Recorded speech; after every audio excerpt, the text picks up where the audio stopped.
Hello दोस्तों, daily current affairs में आप लोगों का स्वागत है। आइए देखते हैं 6 मई 2020 के करंट अफेयर्स इंपॉर्टेंट क्वेश्चंस। आइए देखते हैं। इसमें पहला क्वेश्चन है, गिलर्मो कैनो विश्व प्रेस स्वतंत्रता पुरस्कार 2020 के लिए किसे चुना गया है। इसमें पहला ऑप्शन है क्याओ सोओ वालोन या जेनेथ बेदोया लीमा, इनमें से कोई नहीं। तो कौन चुना गया है?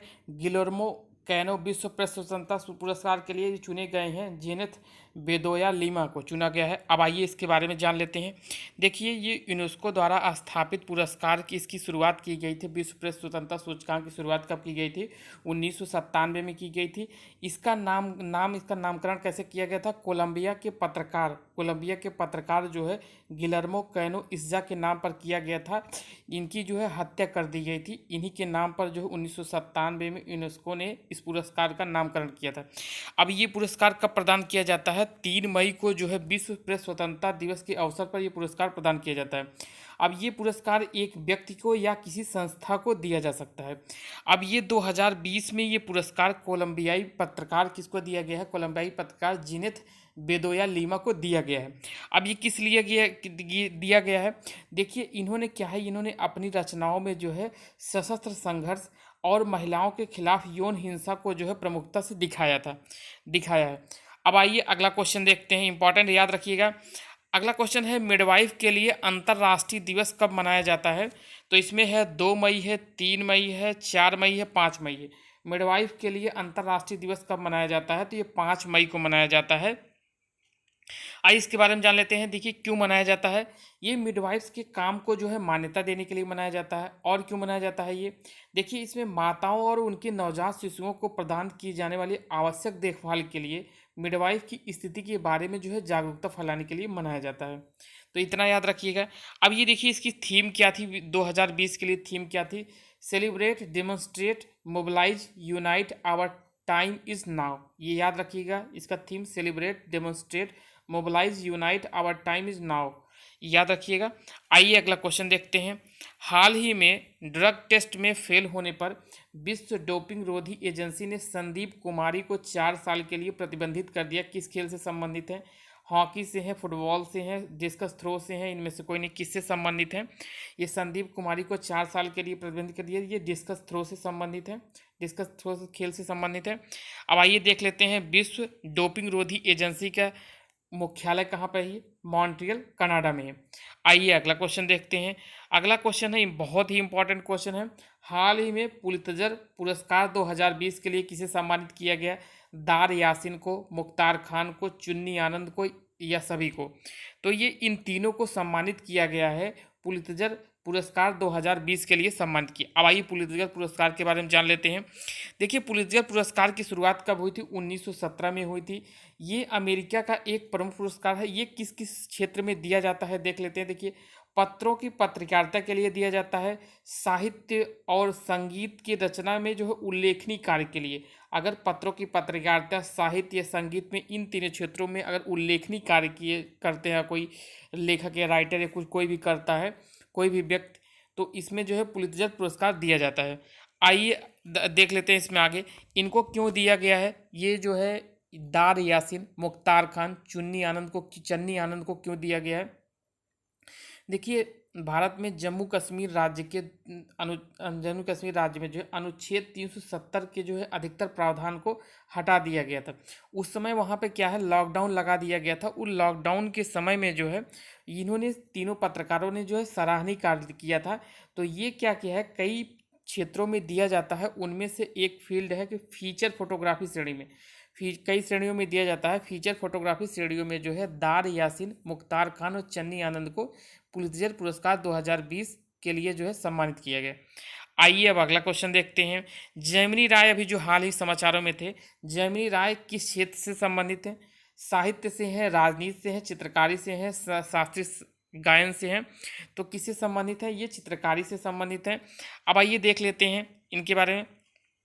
देखिए, जैमिनी राय जो है अबींद्रनाथ टैगोर के जो है शिष्य शिष्य थे। जेमिनी राय जो है अबीन्द्रनाथ टैगोर के शिष्य थे। अब अबीन्द्रनाथ टैगोर के बारे में जानिए।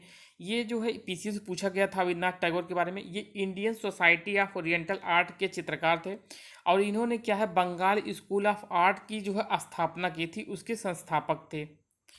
आइए अगला क्वेश्चन देखते हैं। अब देश का कौन सा राज्य अपने नागरिकों को मुफ्त और कैशलेस बीमा प्रीमियम प्रदान करने वाला पहला राज्य बन गया है? केरल है, तेलंगाना है, महाराष्ट्र, पंजाब है। तो ये कौन सा राज्य है? ये है महाराष्ट्र। कौन सा राज्य है? महाराष्ट्र है। आइए अगला क्वेश्चन देखते हैं। इसमें देखते हैं, इसके बारे में फैक्ट जान लेते हैं, ये क्यों किया गया है। देखिए सरकार ने क्यों किया है कैशलेस। देखिए प्राइवेट अस्पतालों में जो है रोगियों से ओवर चार्ज करने के लिए, जो निजी अस्पताल थे रोगियों से क्या ओवर चार्ज करते थे, इसलिए महाराष्ट्र सरकार ने जो है ये किया है सबको जो है महात्मा गांधी ज्योतिबा फुले जन आरोग्य योजना के तहत कवर करेगा। इसमें सबको बीमित किया जाएगा, बीमा दिया जाएगा और इसमें जो है कैशलेस इलाज की सुविधा प्रदान की जाएगी 100% राज्य के हर एक नागरिक को। आइए अगला क्वेश्चन देखते हैं। दुनिया का कौन सा देश जो है इंपॉर्टेंट क्वेश्चन है आर्कटिक जलवायु और पर्यावरण निगरानी के लिए अपना पहला उपग्रह लॉन्च करेगा? ये चीन है, रूस है, भारत है, इजराइल है। तो दुनिया का कौन सा देश है आर्कटिक जलवायु और पर्यावरण निगरानी के लिए अपना पहला उपग्रह लॉन्च करेगा? तो इसका सही आंसर क्या है? रूस। कौन है? रूस। अब आइए इसके बारे में जान लेते हैं। तो इस उपग्रह का क्या नाम है? Arctic M1। इस उपग्रह का क्या नाम है? Arctic M1। अब इसका वाहन रॉकेट है जिससे लॉन्च किया जाएगा, प्रक्षेपण जिसे किया जाएगा, उसका क्या नाम है? Soyuz 2-1B। याद रखिएगा। अब ये किस तरह का उपग्रह है? ये रिमोट सेंसिंग और आपातकालीन संचार उपग्रह है। तो इतना याद रखिएगा, इंपॉर्टेंट है। इसमें ये है उपग्रह का नाम क्या? आर्कटिक M1 है। किस वाहन से प्रक्षेपण से किया जाएगा? Soyuz 2-1B। अब ये किस प्रकार का उपग्रह, किस तरह का है? रिमोट सेंसिंग एंड आपातकालीन संचार उपग्रह है। अब आइए रूस के बारे में जान लेते हैं। रूस की राजधानी क्या है? मॉस्को है। रूस की मुद्रा क्या है? रूसी रूबल है। याद रखिएगा। आइए देखते हैं विश्व अस्थमा दिवस 2020 कब मनाया गया? 1 मई को, 2 मई को, 3 मई को, 5 मई को। तो कब मनाया गया ये 5 मई को मनाया गया। आइए इसके बारे में देख लेते हैं। देखिए हर साल मई के जो है पहले मंगलवार को विश्व अस्थमा दिवस मनाया जाता है।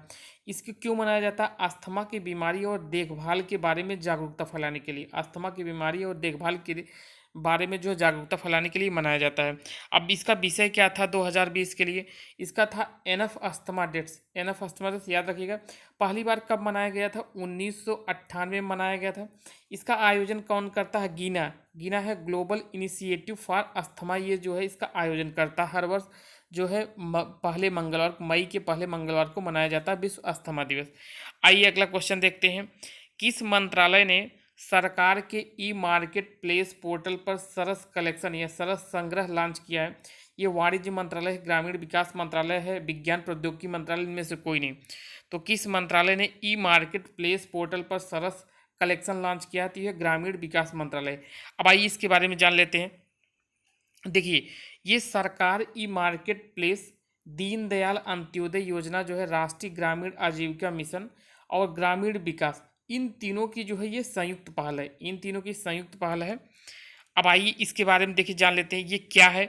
ये जो गांव में जो होते हैं स्वयं ये सेल्फ हेल्प ग्रुप होते हैं, उनके द्वारा जो भी दैनिक उपयोगिता के उत्पाद बनाए जाते हैं, ये जो है केंद्र और राज्य सरकार के जो खरीदार हैं, इस पोर्टल के थ्रू उन तक जो है प्रदर्शित किया जाएगा और उन तक ये पहुंचाया जाएगा।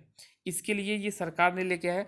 इसमें 5 उत्पादों को शामिल किया गया है। कौन कौन से उत्पाद हैं? देखिए हस्तशिल्प उत्पाद है, हथकरघा उत्पाद है, कार्यालय का सामान है, किराना और पेंट्री है और व्यक्तिगत देखभाल और स्वच्छता है। इतना है, याद रखिएगा, इंपॉर्टेंट है। और आप लोगों को वीडियो कैसा लग रहा है, पसंद आ रहा है या नहीं आ रहा है, आप लोग लाइक डिसलाइक कर सकते हैं, कमेंट कर सकते हैं। Thank you for watching. मिलते हैं नेक्स्ट वीडियो में। Thank you.